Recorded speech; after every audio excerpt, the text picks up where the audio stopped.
करने के बाद मेरे निहायती वाजिब एहतराम उलमा अहले सुन्नत हज़रत अल्लामा मौलाना ख़तीब ज़ीशान क़ारी मोहम्मद हसन हैदरी साहब और इस मस्जिद के साबिक़ा ख़तीब हज़रत मौलाना अब्दुल वहीद सियालवी साहब, मस्जिद की इंतज़ामिया में मोहतरम जनाब काबिल एहतराम मियाँ इश्तियाक साहब, हाफिज़ उमर साहब, दुआ गो हूँ कि अल्लाह हम सब की हाज़िरी अपनी बारगाह में कबूल फरमाए। हम आज इसाले सवाब की तकरीब में सब जमा हैं। हमारे भाई मोहतरम मोहम्मद कासिम साहब, उनकी वालदा मुहतरमा की रूह को हम इसाले सवाब के लिए, उनकी रूह को पहुँचाने के लिए यहाँ हम जमा हैं। अल्लाह हम सब की हाज़िरी कबूल फरमा के हमारा यहाँ बैठना माई साहबा के लिए बख्शिश का ज़रिया बने।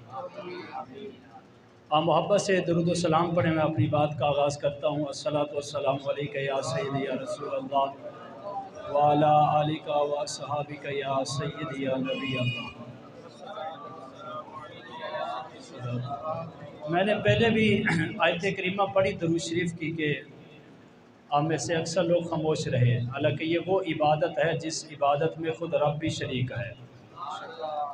तो हम जिस मरहूमा के लिए यहाँ जमा हैं, हमारा एक एक लफ्ज़ अल्लाह और उसके रसूल का ज़िक्र करना उसके लिए बख्शिश का ज़रिया बनेगा। तो दुरूद शरीफ जब भी कहा जाए, आयत करीमा पढ़ी जाए, कसरत से दुरूद शरीफ पढ़ना चाहिए, क्योंकि सआदतुद दारैन के अंदर आया है कि आका दो जहाँ सल्लल्लाहु अलैहि वसल्लम की बारगाह में 4 शख्स आए और उन चारों में से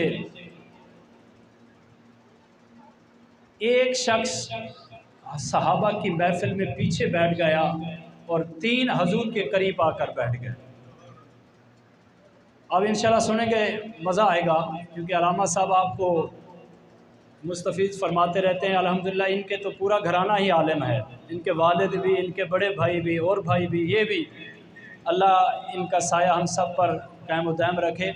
तो 4 शख्स हजूर के करीब आए और उन एक हजूर की महफिल में पीछे बैठ गया और 3 हजूर के करीब आकर बैठ गए।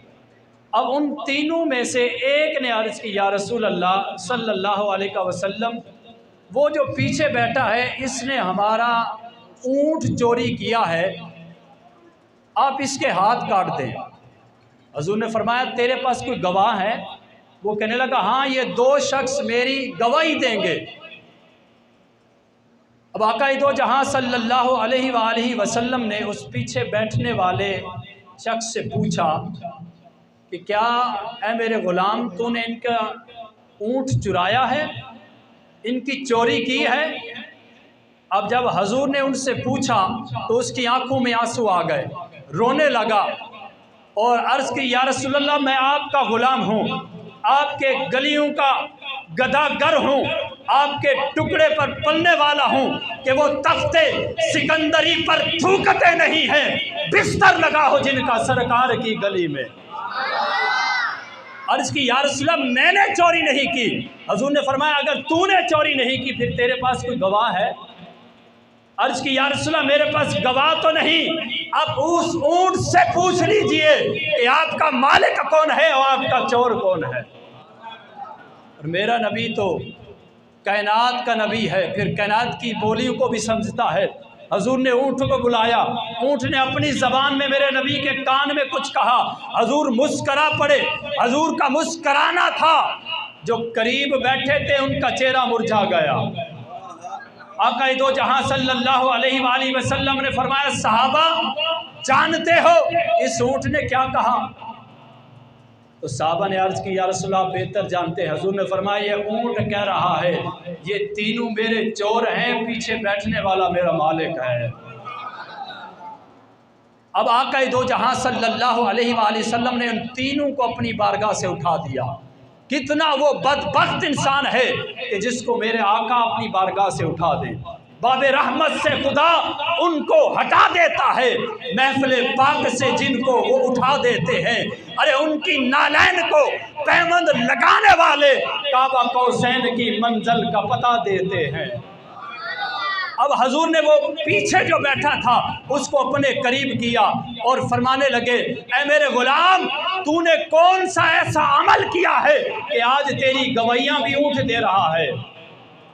अर्ज करने लगा, या रसूल अल्लाह, मुझ पर जो कुछ फर्ज है उस फर्जियत के बाद मेरे पास जो वक़्त बचता है, या रसूल अल्लाह, आपकी ज़ात पर उठते बैठते दरूद व सलाम पढ़ता रहता। तो मेरे रसूल ने फरमाया, मेरे गुलाम, तूने मुझ पर दरूद व सलाम पढ़ा, आज तेरी गवाहियाँ ऊँट दे रहा है और ज़िंदगी भर मेरी ज़ात पर दरूद व सलाम पढ़ता रहे, क़यामत के दिन मैं तेरी शफ़ाअत फरमा लूँगा।